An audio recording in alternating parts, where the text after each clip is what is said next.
हे पितरांनो तुम्हाला नमस्कार करतो. ओम श्री गणेश देवताय नमः. ओम श्री कुळदेवताय नमः. ओम श्री गुरुदेवताय नमः. ओम सर्वश्री इष्टदेवताय नमः. शिवशरणात मित्रांनो, मी कडप्पा परत एकदा आपल्या समोर हजर आहे.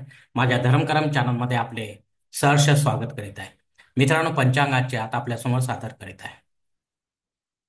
मित्रांनो, आज दिनांक 9 डिसेंबर 2024, शालिवान शके 1946, संवत्सर क्रोधी, अयन दक्षिण, ऋतू हेमंत, मास मार्गशीर्ष, पक्ष शुक्ल,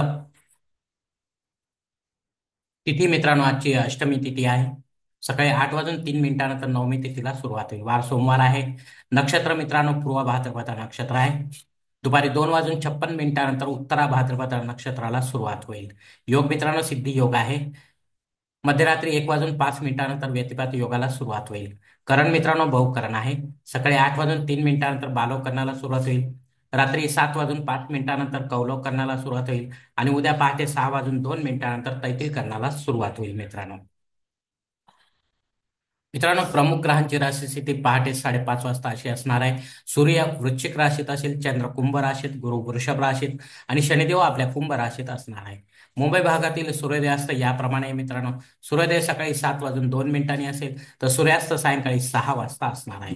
मित्रांनो या पंचांगाच्या आधारे आता आपण आजच्या पूजेसाठी लागणारा संकल्प सोडणार आहोत. तेव्हा आपण आपल्या उजव्या हाताच्या तळहातावरील संकल्पाचे पाणी मध्ये थोडेसे अक्षत, थोडे एक फूल व फुलाची पाकळी घ्यायची आणि हा संकल्प म्हणायला सुरुवात करायची आहे. मित्रांनो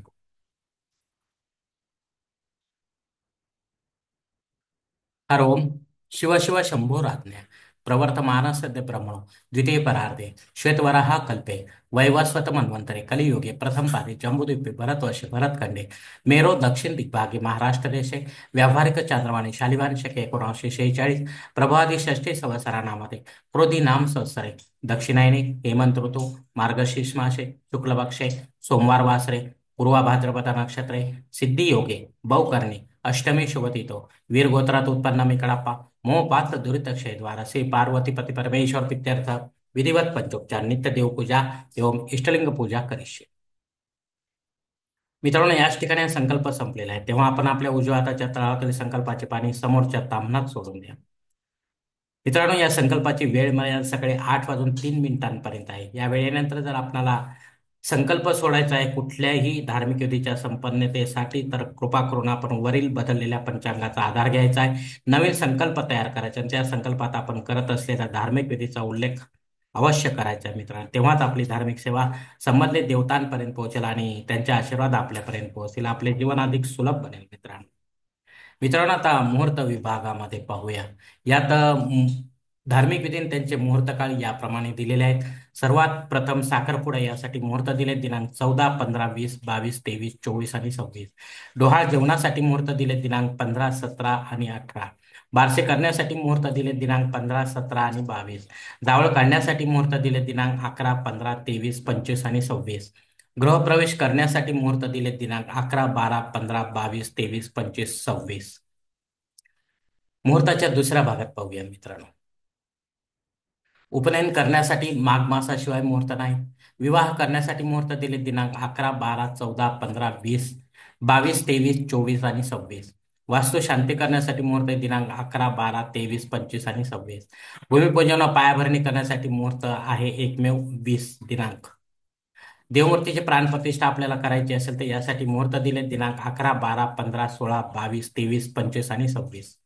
मित्रांनो यामध्ये आपण शिवलिंगाची प्राणप्रतिष्ठा करू शकता किंवा महादेवाच्या अवतारांची प्राणप्रतिष्ठा करू शकता. विधिवत पंडिताच्या माध्यमातून देवकाळात घरी किंवा मंदिरामध्ये करू शकता. मित्रांनो घरी करायचे असेल तर यासाठी काही नियम आहेत, ते आपण पंडिताकडून जाणून घ्यावे. त्यांचे अनुकरण आपल्याला करता येत असेल तरच आपण शिवलिंग आपल्या देवघरामध्ये स्थापित करावे. मित्रांनो मंदिरामध्ये काही प्रश्न येत नाही. मित्रांनो कारण पंडिताच्या माध्यमातून दररोज त्या ठिकाणी अभिषेक रुद्राभिषेक घेतला जातो. मित्रांनो जो आपल्या घरी देखील व्हायला हवा, तरच या मूर्तीमध्ये जागृतपणा राहतो. मित्रांनो अन्यथा प्राणप्रतिष्ठित मूर्ती देखील आपल्याला खंडित मानून एक दिवस त्यांचे विसर्जन करावे लागते. मित्रांनो मित्रांनो वरील काही मुहूर्तांच्या वेळेमध्ये अ, मुहूर्तांच्या तारखेमध्ये वेळेचे बंधन असू शकते, मर्यादा असू शकते. कृपया ते जाणून घेण्यासाठी आपण मला कॉमेंट्स बॉक्समध्ये विचारावे किंवा योग्य पुरोहितास संपर्क साधावा, पंचांग धारकास संपर्क साधावा आणि मगच आपल्या जन्मपत्रिकेनुसार आपल्यासाठी योग्य असा मुहूर्त निवडावा, जेणेकरून आपल्या विधीमध्ये कोणत्याही प्रकारची बाधा येणार नाही आणि विधीचे पूर्णपणे फळ आपल्याला प्राप्त होईल. आणि असा मुहूर्त जर आपल्याला मिळत नसेल तर कृपा करून आपण वरील अ, मुहूर्तांच्या पेक्षा वेगळा असा काही मुहूर्त स्वतःहून किंवा पंडिताच्या माध्यमातून तयार करू नका, कारण तो मुहूर्त मुहूर्त नसल्यामुळे त्याचा आपल्याला काही फायदा होणार नाही मित्रांनो. धन्यवाद मित्रांनो. आता पंचांगातील इतर काही महत्वाची जी माहिती आहे ती आता आपण पाहूया. पंचांग शुद्धी मित्रांनो नाही. दिनविशेष मित्रांनो दुर्गाष्टमी आहे. जे भक्तगण या व्रताचे पालन करत असतील दर महिन्याला मासाला, तर आज ही दुर्गाष्टमी आहे. दिवसभर उपवास करून आपल्याला सायंकाळी दुर्गा मातेच्या मंदिरामध्ये जाऊन आपल्याला विधिवत मातेचे दर्शन घ्यायचे आहे आणि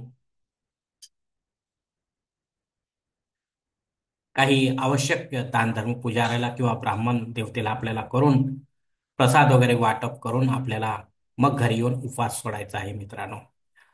आणि शक्यतो दुर्गा मातेचे दुर्गा सप्तशती जो पाठ असतो तो आपण या दिवशी अवश्य करायचा आहे मित्रांनो.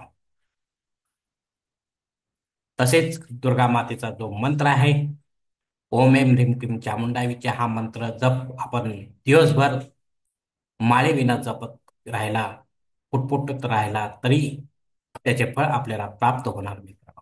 नवमी श्राद्ध कर्म आहे मित्र.